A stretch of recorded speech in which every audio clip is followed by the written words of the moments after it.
All right, friends, it's time to give you loyal listeners a discount on protein powder. You may or may not know, but I launched my very first protein powder 2 years ago. It's a grass-fed beef isolate with only 3 ingredients: grass-fed beef, either organic cacao or organic vanilla, and organic monk fruit. Now, if you don't want any of the added flavor and sweeteners, you can also just get unflavored. And no matter what flavor you choose, you're getting over 23 grams of protein per scoop, which is going to keep you full and satisfied between meals. I love starting my day with a Fab4 smoothie and breaking my fast with that much protein. It makes a serious difference in my cravings and blood sugar balance the rest of the day, and I've seen it with my clients as well. Now, I never thought I'd own a product company, but when I got pregnant with Sebastian, I realized the majority of protein powders were chemically extracted or enzymatically extracted, and I wanted to use heat and water only. I wanted minimal ingredients because we don't need those emulsifiers, fillers, or added vitamins, minerals, and probiotics. All of those additions increase the chances that it's not going to work for your body, whether it be bloating, digestion issues. I just wanted pure, clean protein to keep you full and satisfied so you could build the most delicious Fab4 smoothie. And I have to say, I'm pretty proud of the flavor. If you take a look at our reviews on Amazon, you'll see 5-star reviews for flavor. And that is key, because if you don't love your Fab4 smoothie and you don't love drinking your protein powder, you're not going to do it. It won't become a habit, and it's consistency that outpaces everything. So if you're here and you're listening and you want to give our protein powder a try, use the code podcast5 for $5 off your order. And let me know if you love it. My favorite ways to apply this protein powder is in my Fab4 smoothie, making freezer fudge, making chocolate milk, making hot chocolate, and throwing the unflavored into all my kids' baked goods. So let me know how you use it. Let me know if you love it, and share this podcast deal with your friends.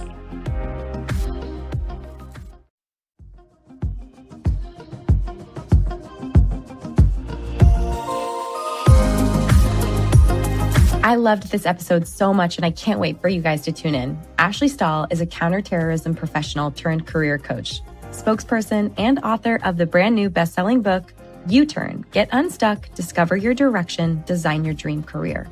Through her 2 viral TED Talk speeches, her online courses, her email list, and her show, the U-Turn podcast, she's been able to support clients across the world in discovering their best career path, upgrading their confidence, and landing more job offers. Ashley is passionate about helping others find their most inspired and true career fit, and she's got the practical roadmap to get you there. These takeaways are insane, so let's welcome Ashley to the show.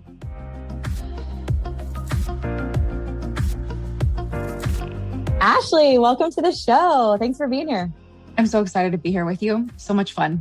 I mean, honestly, I when I read your bio and was introduced to you through Max, I was like, a counter-terrorism expert? That's a big girl job. Yeah. And one you left. Yeah.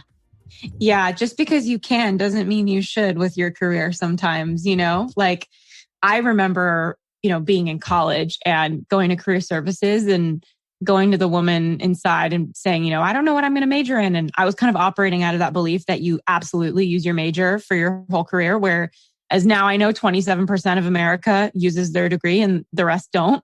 So I was just in this thought like, oh my gosh, this has to be perfect. I have to know the right thing. And the woman just gave me all of like the 3-worded tirades that we all got, like, do what you love, follow your passion.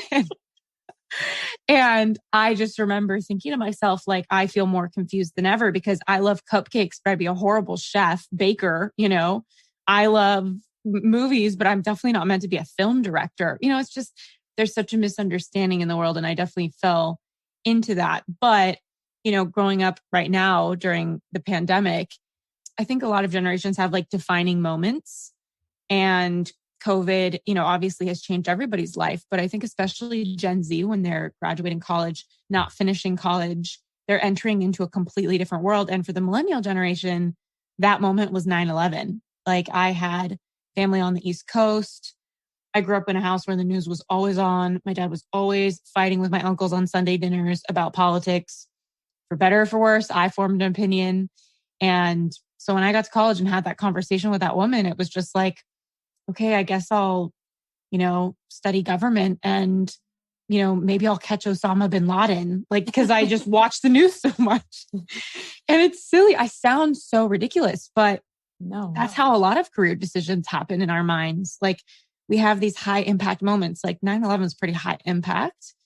And we subconsciously make a commitment that sometimes we don't even realize that we're making. And we don't take a pause and say, is this really what we want? And I'm all for being out of analysis paralysis and taking action. But I do think, we've been taught to follow our passion when what I truly believe is don't follow your passion. Don't do what you love, do what you are. And, that's kind of what has informed my path ever since working in national security. Wow. You know what?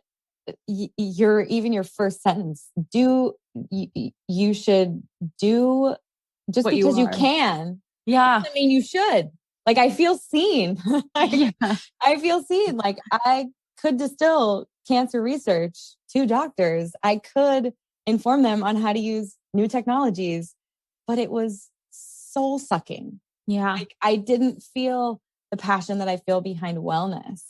Yeah. But that's hard for me because it is what I love. So let's dive deeper, because I know people listening maybe love cupcakes. They want to be a chef. Maybe they love movies. They want to be a film director. Like, can we start to unpack that? Because I think that's where people go first when they do what you and I did, which is like, I went into business finance and then was going to have a concentration in real estate because my dad was business finance from USC and really loved real estate. And that's what we talked about was like triple net leases and commercial real estate. And that's what I grew up in SoCal talking about with my parents. It's just so interesting because you're kind of you're pulled up through this vacuum of like, okay, I'm going to do that. How did you kind of unpack it for yourself and decide that counterterrorism wasn't for you? Yeah. And then how did you start? Well, you're making a really important point, which is like, you do love wellness. And I think a lot of people listening are going to say, I do love sports or, fitness or whatever space that they're working in. And it's not that doing what you love is completely irrelevant. I think it's secondary to who you are. And that's really the big argument, is that my work as a career expert and as an author and as a podcast or whatever is to really show people that the key to a fulfilling career is figuring out who you are. And the thing that's so challenging about that and so important about that is that who we are moves, purpose moves. We change. We are growing organisms. You could probably tell me more on a scientific level how many cells are growing and dying inside of us. Mm-hmm. I bet in 7 years, we're a whole different package of cells, Pretty much. We're physically changing all the time. We're emotionally changing all the time. And I think what's so important is sometimes we have these moments where we're in between purposes, where maybe we love something, but we haven't figured out who we are, where our gifts are. And everything you love is like a pie. There's many slices, like the government space. Like I worked in national security. That was one slice of the government pie. I could have worked in diplomacy. I could have worked in, business development for a political firm. There's so many pieces of the puzzle. And I think what people sometimes do is they don't realize that they're just a couple millimeters off from where they actually want to go. And because they don't realize that, they throw away the entire pie and say like, oh, wow, this just isn't for me. And that kind of brings me back to my own journey of realizing who I am, where I'm gifted is the most important. And it really starts as early as when I was 16, my first job. I got my license and worked at a preschool throughout the summer. And I remember, working in the cafeteria, helping the chef like prepare meals for the little kids. Like it was whatever my minimum wage like summer thing was. Mm-hmm. But I always saw typos on the flyers. And I would always say like, hey, there's a typo on this. Or, hey, like that's a run-on sentence. Like I just really was always great at words. That's who I really am as like a natural gift. Yeah. And God, don't follow me.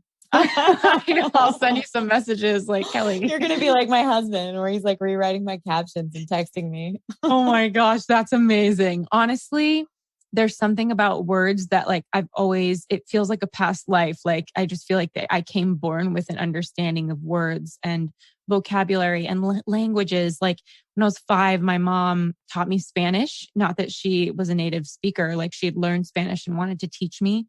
I forgot a lot of it at this point, but I'm still fluent in French, and I took Arabic and language and words in all forms, talking to people, was always natural for me. And so I think what's so important is eventually the preschool told me I should be their editor at their front desk. And so my job changed. But that's what's happening for everyone is that everyone, and I used to think it was kind of annoying in personal development, especially where people would say, you have a special gift and you're gifted.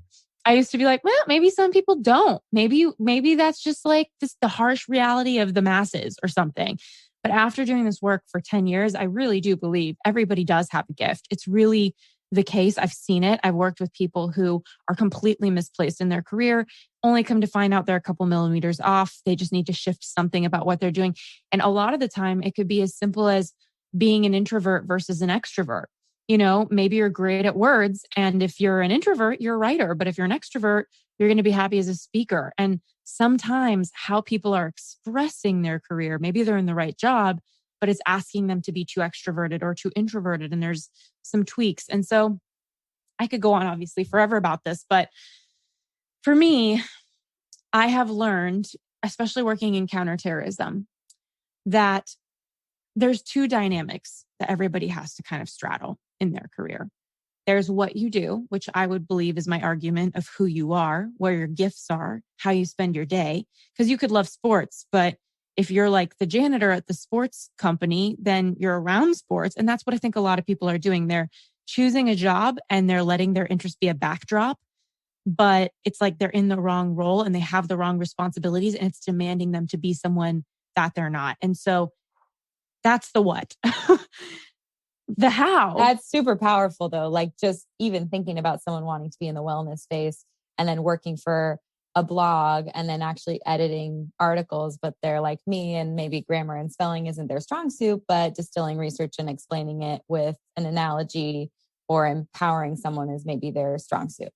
Yeah, exactly. And that's the thing is that, how many times have we all heard, like, if you want to speed up, slow down? And I think this is why, because it's like, if you don't pause before you throw away the whole pie and ask yourself, like, what is it in my responsibilities every day that is making me expand? What is it in my responsibilities every day that is making me contract? As we all know, like with our gut being called our second brain, it's like I was reading 200 million neurons, potentially, or you probably have a more accurate number. It's a cat or dog's brain in our gut. Yeah. There's such an intelligence to our body, like having butterflies or our stomach sinking. And it's amazing to me how many times somebody will get a really cool job offer. And I'll say, well, how do you feel about it? And when they're speaking from their mind, they go on about like all of the great things about it. But then when I'm like, well, how do you feel? Are you excited? Are you looking forward to doing it? And oh no, like it's going to suck, but it's like a really good next step for me. And people really forget that that choice is a way of being in the world. And that's your life. And everything's going to suck because who you are, what your natural gifts are, it's always going to win. Meaning you're always going to be cornered at some moment in time into having to face yourself and the truth of who you are, what you want, and where your gifts lie. And if you're vetoing your gifts so that you can work in a different position that is asking you to have a different gift, you're going to be tired. So that's just one half of the puzzle is the what and your skill set. And in my book, I talk about, and I can even go through them at some point, but 10 core skill sets that I think exist in the workforce. And I do believe everybody leads with one. And while we might have a couple of them, which one you lead with, I think is the most important for your gifts to figure out where you sit in that pie of the wellness space, of government, of whatever. But the second piece is what happened for me at the Pentagon working in national security is the how. And the how, I mean, given that we know 50% of people leave their job simply because they don't like their boss. Yeah. What we can assume here is that how your work looks matters just as much as what your job is. And that has taken me so much time to really understand only through experience and through my own pain. I was able to start supporting people in my life with this challenge. And I really learned how much people were maybe in the right job, but sacrificing their values. Like, somebody's skill set can point to many different career paths. like words are mine. So I could be a talent agent with words, like it's anything schmoozing. I could be a speaker. I am a podcast host and an author. There's so many versions of myself that could show up through words. But if I'm working 80 hours a week, like I have a core value of balance, and I'm not going to be happy. And so a lot of people who are viscerally unhappy, a core value, a non-negotiable principle by which they live their life is being violated. And when I came to the Pentagon, one of my core values is authenticity. I'm pretty real. Like people, what you see of me in a conversation is what you're going to see with me in any level. And I would go, to the Pentagon, and, you don't have windows unless you're important over there. So there's no windows. And that's depressing. It was really a vibe. And, not for me, but I would just try to have these conversations with people because I was responsible for a large program helping people deploy to Afghanistan, which is so interesting. There's a lot of media right now about us finally pulling out of Afghanistan. And, the amount of people that were scared to deploy and I wasn't responsible for military personnel. I was responsible for high-level civilians that were going to the ministries in Afghanistan to help at a higher level. I could see on their face how terrified they were. Nobody would talk to me. Nobody would tell me their feelings. Everybody was and I hate to use a generalization, but really kind of shut down because you're in a really intense space. You need to be okay with watching TV footage and tracking people who are doing the worst of the world, and living lives where you're watching their pain. And so for me, as an authentic, sensitive, balanced person, it was like maybe what I was doing was good. Like I was using some skills, but how it looked was never going to work for me. And I could go into that for days, but hopefully that helps somebody listening just to kind of see these two dynamics. You were using your skills, but the environment in which you were in was just, it sounds like Homeland. Yeah. Where Yeah. you're like, is everybody okay? Yeah. Wow. We're human. And it's so amazing to me that I think people forget that just being alive, like not even from a wellness health perspective, like that itself is a miracle. Right. But like just being alive and like functioning is a miracle. Like the amount of effort it takes to go to school, pay your bills, like especially if you don't come from a home that, your caretakers could support you in that way. Yeah. It takes work to exist, like you just have to work to put food in your mouth. So I think, I have a lot of compassion for just the amount of effort that goes out to exist in today's world. And I think so many people face depression when really maybe they're suppressed, and it's not depression, it's just suppression. Like they're not being who they are. Wow. So powerful to even think about. When you were working in the Pentagon, did you daydream about different jobs?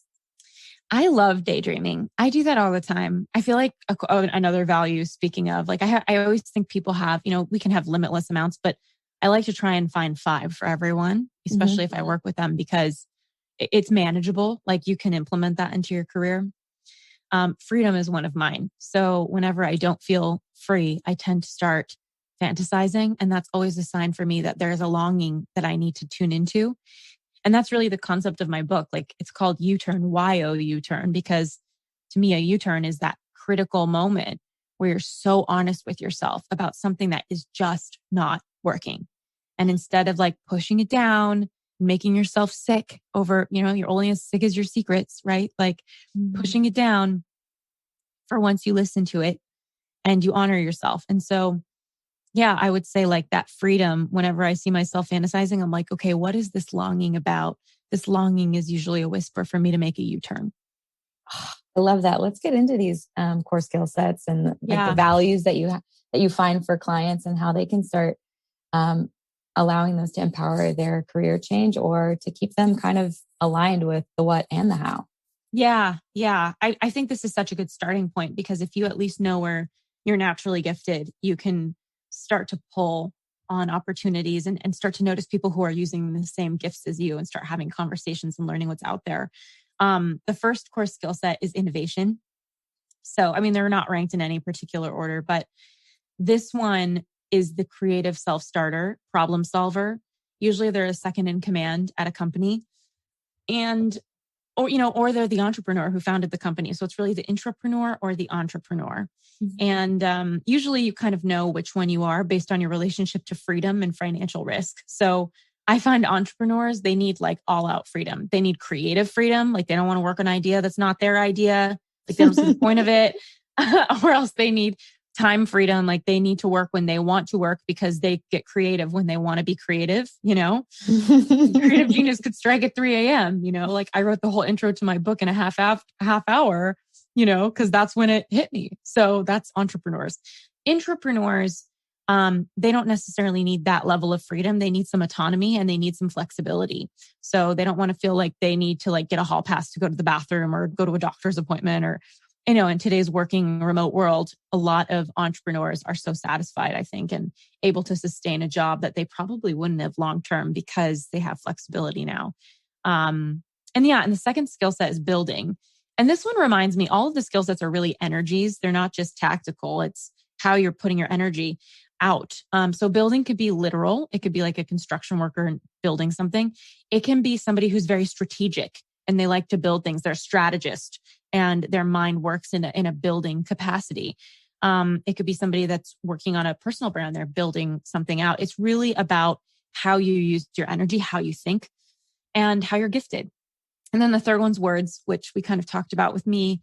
And obviously this idea of being an introvert versus an extrovert really applies throughout all of these. So if you're a builder and you do construction work, and you're introverted, you probably want to be very specific on what kind of construction you're doing. You don't want to work with a large team on a field all day. Maybe you do something more niche and it's like by coding. Yourself. Yeah, exactly. Okay, I get it. And then, for number 3 being words, obviously the internal expression is a writer. The external expression would be a speaker, but there's many versions and it's really a funnel of many different paths. And then number 4 is motion. These are everybody from the fitness trainers to the tour guides. There is a skill to being on your feet all day and like thriving in that capacity. And you can actually embody one career with different skills. So like, I could argue that a hairdresser or even a therapist, let's do this one. Like I had a psychologist once who I'd met her and she only works with clients if they're on a walk in motion. And that's because her skill set is motion. She only can think when she's in motion and she becomes so gifted when she's moving. She really needs that. It gives her creativity. That's her gift. Other psychologists, their gift is probably words, the way that they express themselves. So it's like, it's so important to realize like one skill set doesn't lock you into one job title. It's many different expressions. And number 5 is service. So these are the humanitarians, the helpers, the supporters. One question I always ask, which with all of the skill sets, but especially with this one is, where are you coming from with this skill set? Like, are you wounded? Does this come from a coping mechanism? Like you learned to be a people pleaser as a kid and you think it's your best skill? Or are you inspired? Like, is this just who you are and who you've been? It could be both.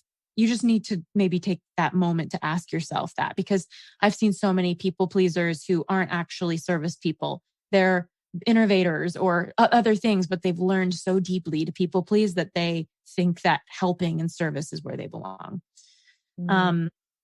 Number 6 is coordinating. I'm sure that you love those people because I really love those people as an online person. The project managers, the operations coordinators, the, detail oriented, cross your T, dot your I. Thank God for the coordinators. Yeah.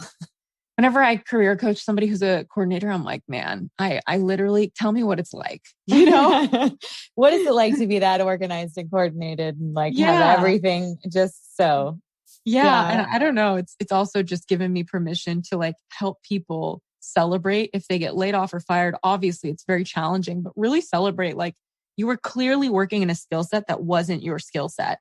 Yeah. And like set yourself free of that. Like I so know how much I'm not a lot of these skill sets. Number 7 might be you partially. It's analysis, the researchers, the analysts. It sounds like a lot of your gifts online that you're giving people are around words and also analysis. And that's a powerful combo. And a lot of people do have a couple of skill sets, but it's so important to just know what's your number 1. what are you leading with? So because that's what you're changing the world with. That's where money in your bank account comes from. Not that money is everything, but that's like how you show up in the world to get paid to be you. Mm-hmm. And then number 8 is the number crunchers, financial analysts, the investment bankers, bookkeepers, also another skill I do not have. And then number 9 is technology, artificial intelligence creators, IT geniuses. And number 10, I love this one, is beauty. And these are people of the arts, people who make art around them. So it could be a makeup artist, it can even be a musician, but that's their gift is making beauty and creating beauty. And these are the 10. Wow.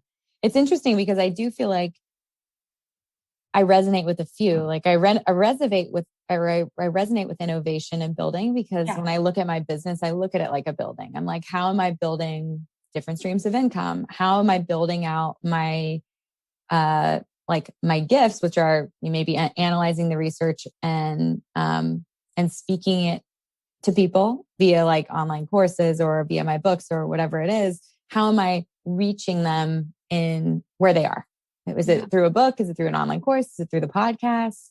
And looking at my business almost like a building where I'm building upon it.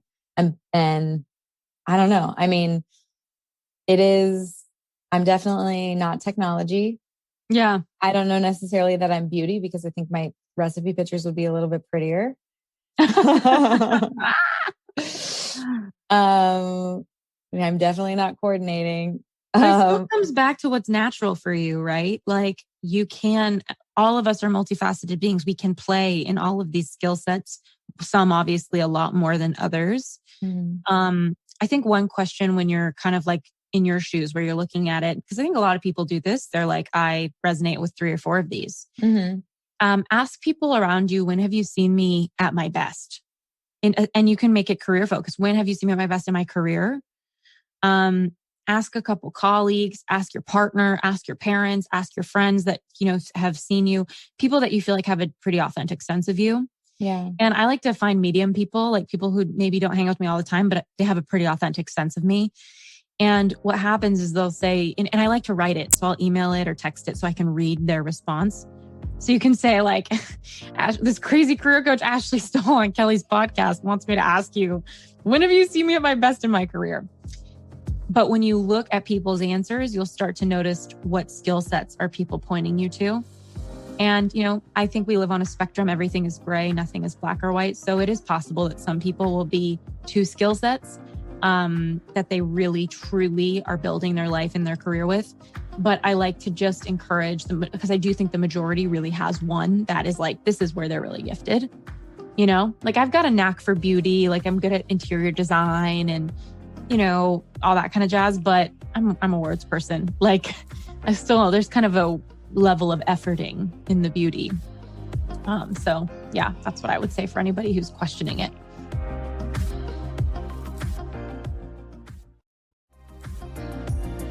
And then once they drill down to, okay, this is what I'm good at, how do they decide to make their personal U-turn and create this dream career? Like, how do you make sure that you're not just in the thing that you love, doing a job that you hate, and you're really actually using these core skill sets? Yeah. I mean, obviously kind of like, as we were talking about with the what, which is these skills, and then the how, it's like the next step is like figure out what your values are so that what questions to ask in interviews, what's a yes or no for you. It's your core skill set is really a reflection of who you are and what responsibilities you can take on.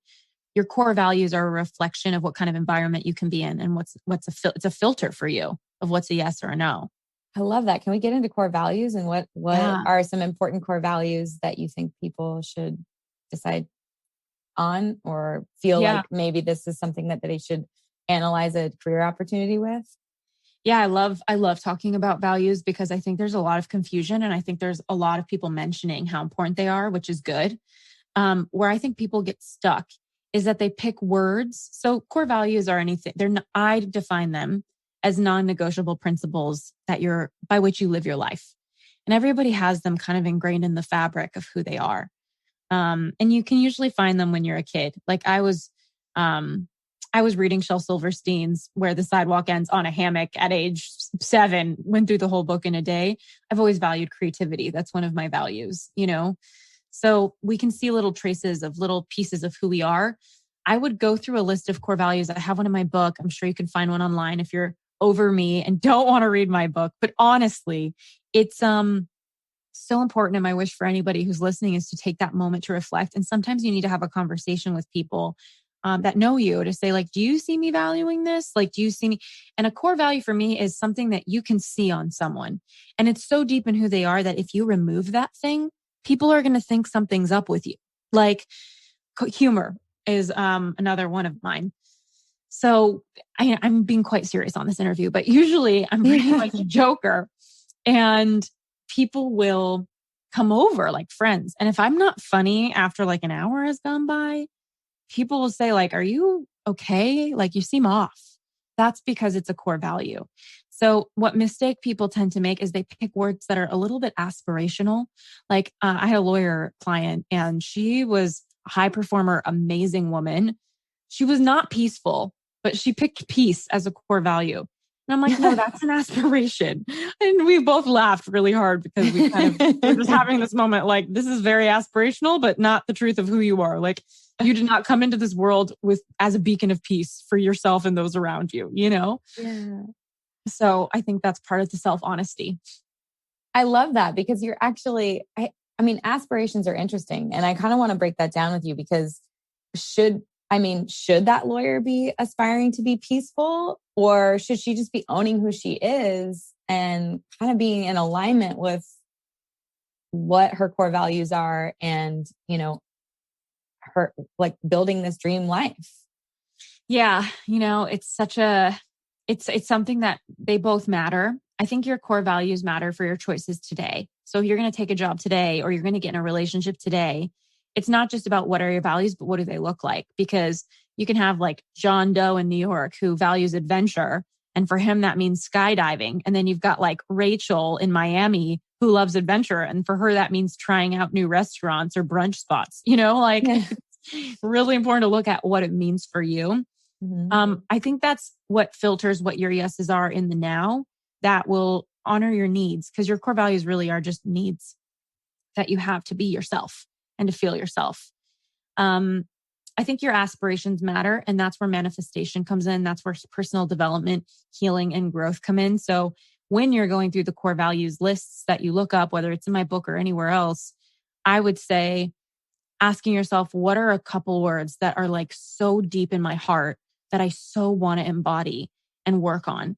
And I think that's where healing comes in. That's where like what's keeping you from being this thing that you so want, because life is a buffet and we can have whatever we want, maybe not all at the same time.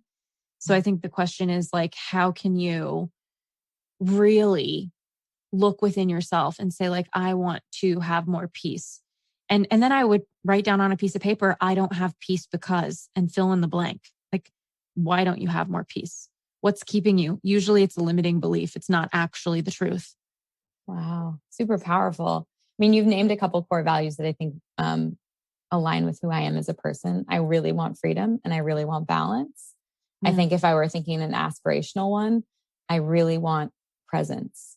Like I am present here on this podcast with you. I'm really enjoying this conversation, but there are times when because I'm an entrepreneur, because I seek freedom, because I like want to be able to decide when I'm working and not when I'm working.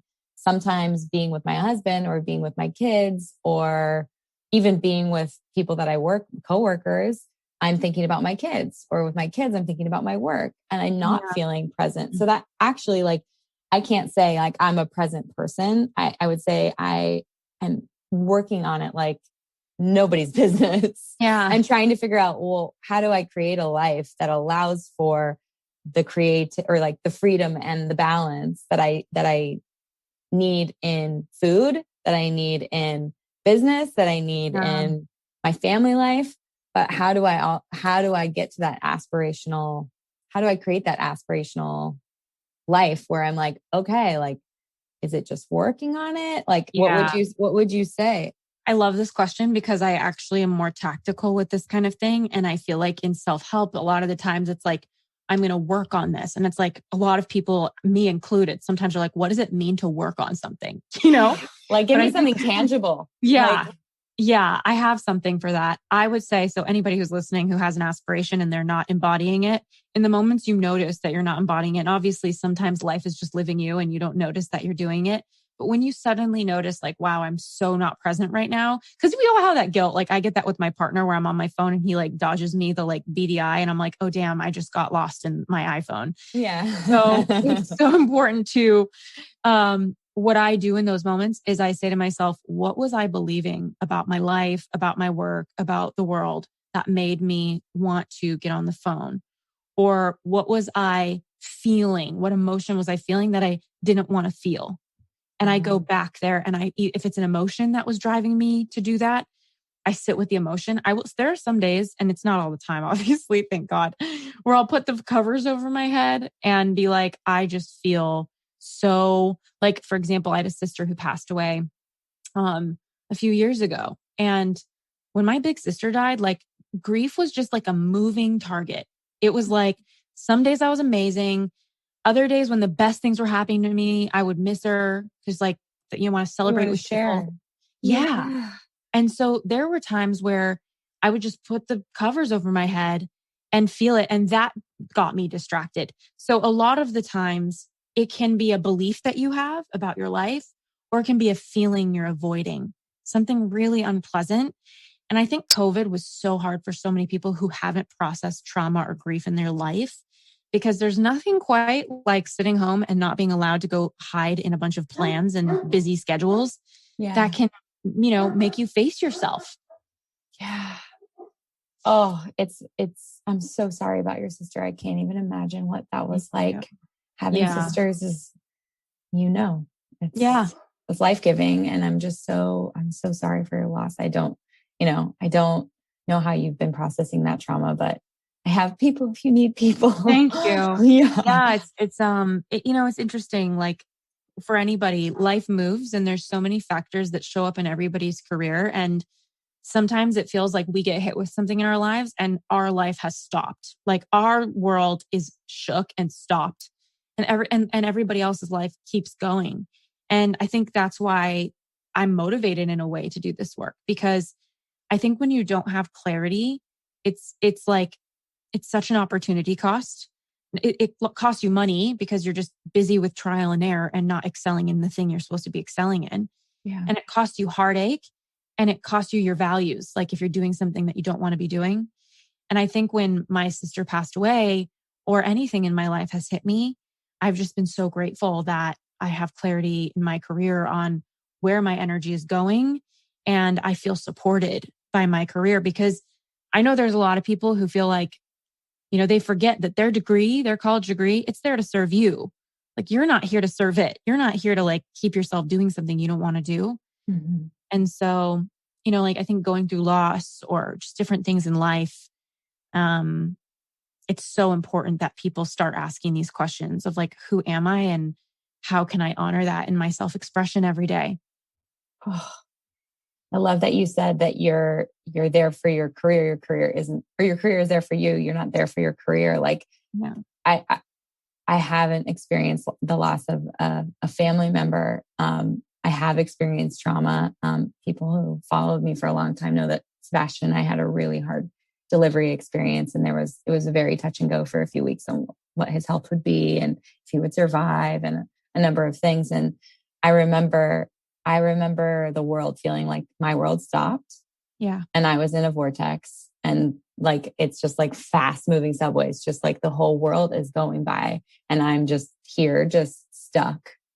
Yeah. And I think that feeling of stuckness, to come out of that, to process that trauma, to get help with that trauma for me personally, and to come back to a career that I love, was really nice.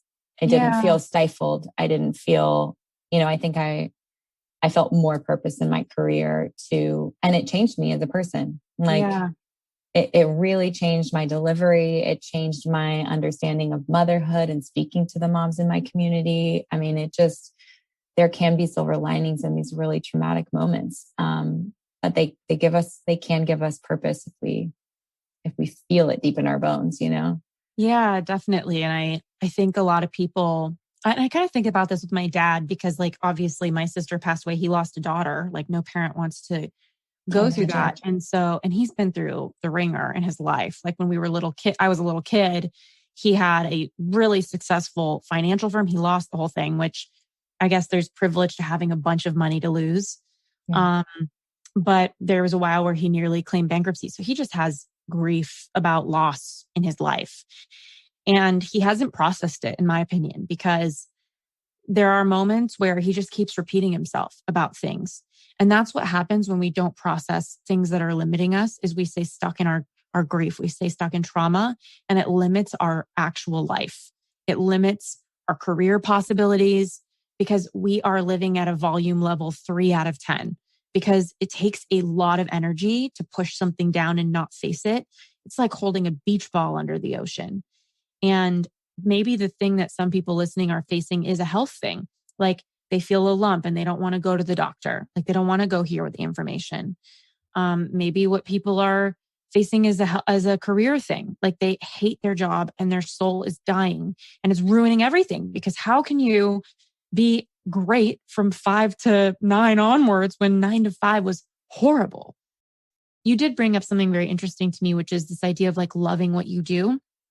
I just want to say to anybody around that pressure, because I think there's pressure for people like, I need to love what I do. That's a lot. Yeah. I think people need to be using their core skill set and really, really liking what they do. That for me is like A+.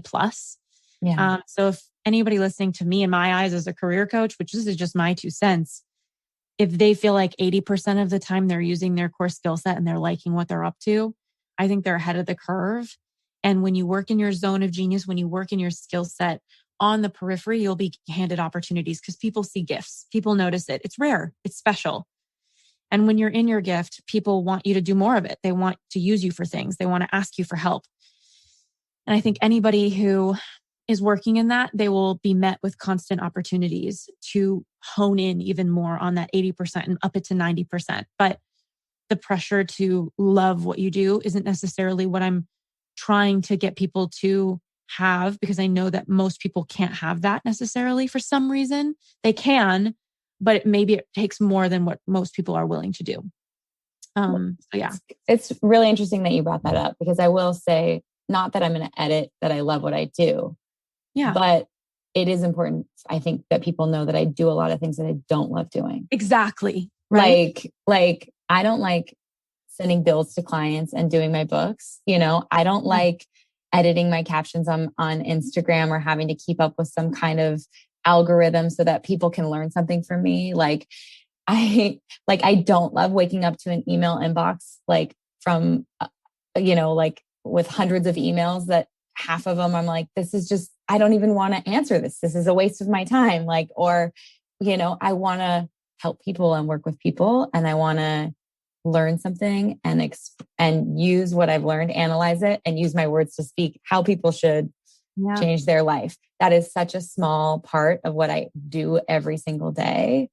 But it's enough that I'm like, I love that. I love what I do there in that 20 or 30% of what my actual job is. Exactly. But it's the majority of that. Whereas doing my emails or keeping up with making sure my protein's in stock on Amazon, or that someone's, I'm doing things that eventually, as I grow my business, I can shrink those percentages down and really continue to re-hone in on talking about health and nutrition and sharing free advice and feeling really good about that. But it's not my whole job. I love that you said that so much. And do you know how rare it is that people actually say that disclaimer when they say, I love what I do? Because I think it sells this image to everyone, that you love has to permeate everything that you're doing to love what you do. And I think everything in life has a cost of admission. And the cost of admission for being a successful entrepreneur, reminds me of when I went to Pixar's office a long time ago. It said, fail faster on the wall. And it's failure is on the same block as success as an entrepreneur. So you need to be willing to pay that cost of admission. And I used to work out of a paradigm with myself where if somebody asked me how I was doing, and if 5 things were really good and 1 big thing was not so great, I wasn't doing well. And I think becoming an adult and doing personal development for me has meant walking that bridge of learning how to be well, even when that one thing isn't so great, and focusing on the things that are. So love that you shared that. So good for so many people to remember that. I love fail faster too, because I feel like that is the story of an entrepreneur's life. Like you are constantly in a state of like, well, Kelly has a fun new hobby on Instagram and no one's liking those recipes, or they're like not sharing the science. And then it's like, you put up a website, it's not mobily optimized. You got to pay more for that. You know, like they're just, I can look at the last decade and say like, I can list 100 things that I did wrong, but it's like, when I feel like something isn't going well, I'm like, okay, I'm over it, moving on. How do I fix this? How do I change it? And it's just like, if I can get up faster, when I'm knocked down, it's almost like it didn't happen. It's like, I fixed it. I'm moving on instead of marinating in it. Yeah. It's like love. Like, I think the best couples aren't necessarily the ones that don't have problems. I think they're the ones that can like really bounce back from them quickly. And that's self-help. Like how, like the amount of things we go through in life, it's really not defined by the thing you're going through. It's defined by the hangover. Like how long is your hangover from the thing, you know? And it's like, that's self-help. That self-help is like having a better emotional hangover so that when shit hits the fan, you're not falling apart for 3 months. You're falling apart for 2 days and then you're back. I love that. How can people move through an emotional hangover faster?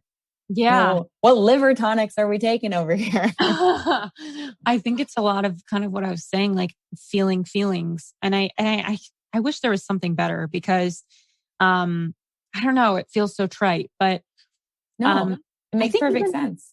Even the simple prompt, like I have a journal prompt on my newsletter lately, and what nobody seems to like, everybody's like, these are so helpful. I'm like, I am using these for myself every week. Like I need these. And one that I did this week for my email list was, how are you doing today? How are you feeling today?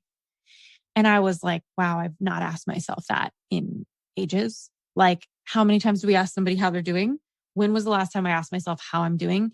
And so I think when you're in an emotional hangover, you're going through something really hard, it's really helpful to first just ask yourself, like, how am I doing? How am I feeling? And at any given moment, we all have like an emotional backpack on with different feelings in them. And I call them different aspects, you know, and everybody has a different aspect that's present today the most. So anyone listening, I would say like, what aspect of you is present today? Is it angry you? Is it heartbroken you? Is it happy you? Is it excited, inspired you? Is it creative you? Is it money making you? Is it depressed you? Is it grieving you? Who are you today? What do you feel? What's the aspect that's running your life today? And then the next thing I would say is like pull out a piece of paper and give it a voice, because that's a part of feeling, and just like write unobstructed from your hands, like channel. It's almost like that aspect, whether it's anger or sadness or happiness, is talking in your ear, and write from it in first person. Like I'm sad, I'm hopeless, things aren't working, or I'm excited, today's going to be an amazing day. What happens is when you channel the aspect of you that you're grappling with particularly, you start to notice there's a lot of thoughts you didn't even realize that you were having, and it's really influencing your hangover. And then from there, I would just pick a thought that like really feels like it hurts the most. So, you know, there's a long time ago when I was trying to release the belief that I'm not capable when I started my business. It was like, I'm limited. Like I can only make 100K a year ever, like whatever. Yeah. And I remember writing from the part of me that felt limited. So that's how aspects can work. Like you're limited. It would just talk to me on the page. You're limited. You can't do this. You didn't grow up in a house of people that succeeded with this. So why would you? You know, there's people who are out there that like are extra hard workers. You didn't go to that good of a school. It just goes on and on and on. The thing about this is your energy will shift when you're complete, which usually for some people will be a couple minutes. But after 10 minutes, if for some reason your hand is still writing, I find that people start channeling like subconscious thoughts that they really didn't know that they had. And then I star the one that hurts the most. So with feeling I was limited, the thing that hurt me the most was because my dad went through a huge financial loss. It was you can't do well because your dad is so smart and look how he did. Yeah. And so I had to forgive myself. And my dad, he's such a rock star. Like he's so resilient, most resilient I've ever met. Yeah, he's so much fun and like so alive. But my experience as a kid, it was so hard to watch him fail. And, you know, we come into the world with a thermostat set from our parents of what we believe about money and success. And I really kept his thermostat for a while. And after writing from that aspect of myself, I forgave myself. I, closed my eyes, put my hand over my heart and was like, I forgive myself for believing that I am my dad. The truth is I'm not. I'm my own me. And I get to, pick different people to learn from and I get to choose this. And so, it's a piece of work because that belief for me is like a boulder rock. It's like huge. And every time I forgive myself, it kind of feels like a piece of the rock kind of falls off. But it doesn't mean it's not still there. And that's what's making my hangover smaller. So if I fail at something and it really comes up on this edge of me that believes I'm limited, like, oh, see, look, you failed, you're limited. That's like, I write from that aspect of myself. I look at what belief is hurting me. I forgive. And it's like lather, rinse, repeat. That is how you clean up a hangover. There's no shortcuts to most of the best things. I love it. It sounds like it has so much to do with a deep belief in who we are. And we so much associate with our parents and how we were raised and the beliefs that we grew up with. And I think that's what makes it so hard is like the external world gives us validation, whether it's like your limiting beliefs or like how much you can make or what, it's coming from a place of like your foundation. Like, who are you in this world? What is the world telling you about yourself, and what is your family telling you about yourself, and then trying to like chip those feelings away so that you can actually know who you truly are. Yeah. A lot of figuring out who you are is ironically the business of releasing who you're not. It's like, and that's the thing. A lot of people, when they're confused, they're like, they focus on what they don't know. Like, I don't know if I should do this, but I like to focus on what people do know, because if I could write another book, it would probably just be called You Already Know, because I think everybody already knows so much. But it feels like if somebody doesn't like their job right now and they don't know if they should leave, I would just say, write 10 things down that you do know about where you're at right now. I don't like how much I'm getting paid. I don't like my colleagues. I'm not happy when I come home. I'm really tired. I feel a lot of pressure. Like, just write down what you know and then make a decision from what you know. Like, there's no wrong decisions. There's just different paths. And that's my biggest message in the U-Turn book is that, life and your career especially is an experiment that can meet you where you are. And it can be a vehicle for self-expression. And you have to start being willing to look at who you're not. God, I love that so much. It's such, I literally could have made this entire podcast a quote. Ashley, you are amazing and so inspiring and so authentic and vulnerable. Like, thank you for sharing your stories. Thank you because I think when we look at experts, I think people expect that experts are not human and that they can just talk and see their way through everything. And they're not experiencing things that maybe are derailing their own path or making them have self-limiting beliefs. And I loved this conversation so much. I feel really empowered. Like, this is one of those podcasts where I'm going to want to go back and listen to it and prompt myself for the things that, ways that I can continue to hone in and make my 20 or 30% even bigger and really kind of shed what I'm not. Because I do know, I think I already know, like, I know what's working for me.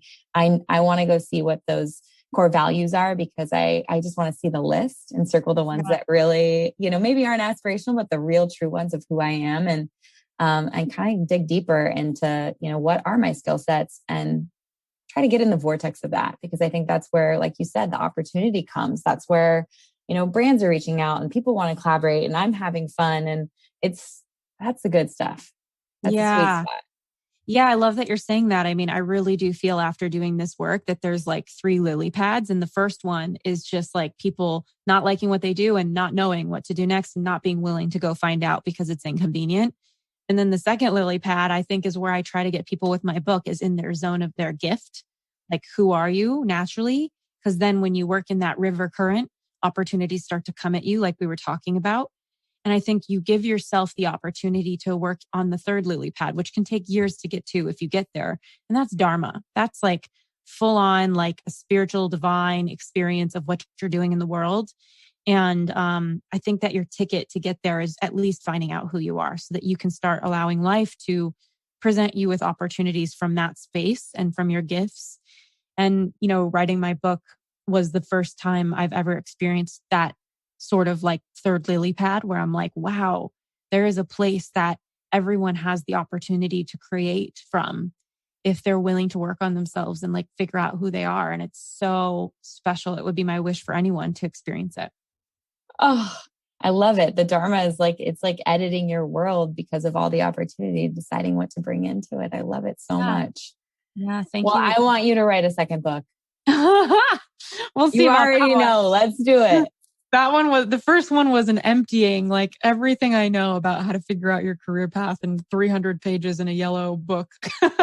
It's beautiful. Oh, you're such an inspiration, Ashley. Thank you so much for your time today. I can't even tell you how powerful this is going to be for people, because just like you, I really want people to, you've changed it. It's like not following your dream. It's like, it's getting to know yourself. Yeah. So beautiful. So beautiful. All right. Where can people follow along? Where can they get the book? Tell us everything. All the things. Okay. Well, I love being on U-Turn podcast and I'm so excited you're coming on. So that's YOUTURN, 2 words. And then my book is the same. It's U-Turn, YOU, and it's Get Unstuck, Discover Your Direction, Design Your Dream Career. It's available everywhere. If you're international, I would say Book Depository is usually the best place for shipping. Thank you for listening to Be Well by Kelly. Please subscribe to the show on Apple Podcasts, Spotify, or wherever you listen to podcasts. Learn more at BeWellByKelly.com and follow me on Instagram at BeWellByKelly. I would love if you picked up my books, Body Love and Body Love Every Day. They're sold on Amazon and at all major booksellers.